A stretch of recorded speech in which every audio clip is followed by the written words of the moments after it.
Tu débutes en crowdlending, voilà 7 conseils pour toi.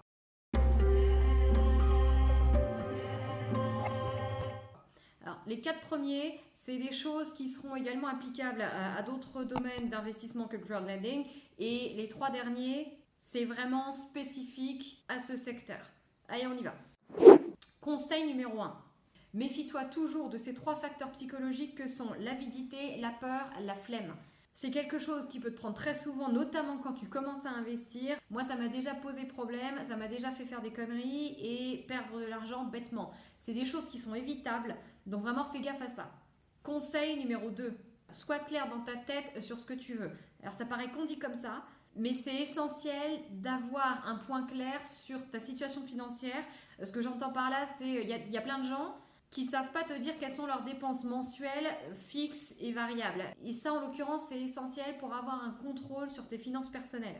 C'est bien de connaître ton aversion au risque aussi et tes objectifs. Ce ne sera pas les mêmes pour tout le monde. Il y en a, ils vont commencer à investir pour pouvoir préparer leur retraite. Et puis il y en a d'autres, ce sera pour commencer à générer des revenus passifs mensuels le plus rapidement possible.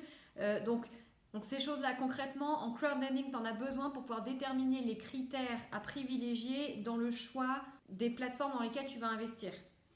Troisième conseil, prévois toujours une épargne de précaution. Un filet de sécurité, c'est hyper important, notamment pour être capable de faire face aux dépenses imprévues. N'investis que ce que tu es prêt à perdre. Alors je ne dis pas forcément que tu vas perdre de l'argent quand tu vas investir, le but c'est évidemment l'inverse, mais quand tu investis, il y a toujours un risque. Il ne faut pas l'ignorer. Moi j'ai déjà perdu de l'argent, alors évidemment j'en ai gagné beaucoup plus que ce que j'ai perdu, mais le risque zéro n'existe pas. Concernant le montant de l'épargne de précaution à prévoir, là les avis divergent. Il y a des gens qui disent que c'est bien de prévoir 3 mois de réserve. Il y en a d'autres qui vont préférer mettre 2 ans de réserve de côté. Moi perso, je prévois 6 mois minimum. Donc moi en fait, ce que j'ai fait, j'ai commencé à faire une petite réserve et à investir en parallèle.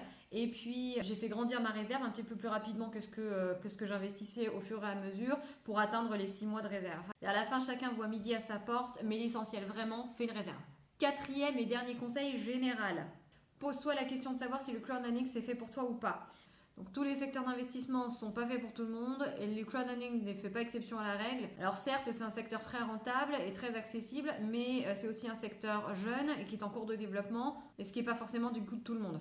Donc moi, je te conseille vivement d'investir vraiment là où tu es le plus à l'aise. Parce que sinon, tu ne tiendras pas forcément sur la durée, tu feras moins gaffe à ce que tu fais, tu te tiendras moins informé, tu feras plus de conneries.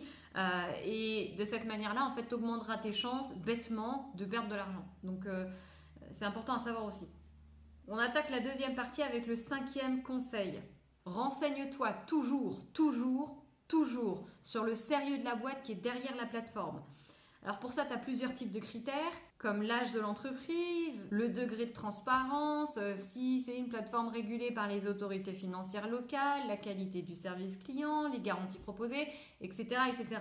Alors c'est chiant de chercher toutes ces informations-là. Moi, pour te faciliter la tâche, je t'ai fait un condensé de ces informations-là sur les plateformes que moi j'ai testées dans un tableau comparatif où je te mets le lien en bas. Conseil numéro 6, tu débutes, ne te mouille pas. Quand tu apprends à nager, tu vas d'abord là où tu as pied. Privilégie les plateformes dont le ticket d'entrée représente une somme qui est abordable pour toi et qui te fera pas mal. Il y a des plateformes qui vont pas te laisser rentrer à moins de plusieurs milliers d'euros. Shojin par exemple, c'est visiblement une super plateforme britannique, mais ils ne te laissent pas rentrer à moins de 5000 balles. Il faut pouvoir les mettre quand même. Moi, les plateformes que je teste, le ticket d'entrée au maximum, il est à 50 euros, au minimum, il est à 1 euro. Non, pardon, 0 euros, parce qu'il y en a une qui t'offre 5 euros à l'inscription, je te mettrai le lien en bas. Et là, tu peux commencer à investir déjà avec les 5 euros qu'ils ont offerts. Donc là, tu es sûr que tu ne te mouilles pas, tu vois. Donc, 7e et dernier conseil, va vers les plateformes qui offrent une bonne ergonomie. Alors, je pense que c'est important pour toi pour pouvoir te mettre le pied à l'étrier plus facilement et éviter de te dégoûter direct. Alors en général, les plateformes de crowdlending que je connais, mais en tout cas l'ergonomie ça va, mais elles se valent pas toutes et il y en a qui sont quand même bien meilleures que d'autres. Tu préféreras aussi des plateformes avec un service client réactif où voilà, si tu as des questions, tu es perdu, tu as des problèmes qui peuvent t'aider rapidement, quoi. Maintenant que tu as ces 7 conseils, tu peux déjà commencer à analyser et comparer les plateformes pour savoir laquelle est la plus adaptée pour toi. Donc je te renvoie à ma page de comparateur. Et sinon, tu peux regarder ces 3 plateformes-là, Bondora, Youvo Group et Estate Guru. À mon sens, c'est le top 3 pour les débutants. Je te laisse voir la vidéo là-dessus où je t'en parle un peu plus en détail. Alors, j'espère que cette vidéo t'a plu. Abonne-toi pour en avoir plus et pour commencer à générer toi aussi des revenus passifs. Allez, ciao!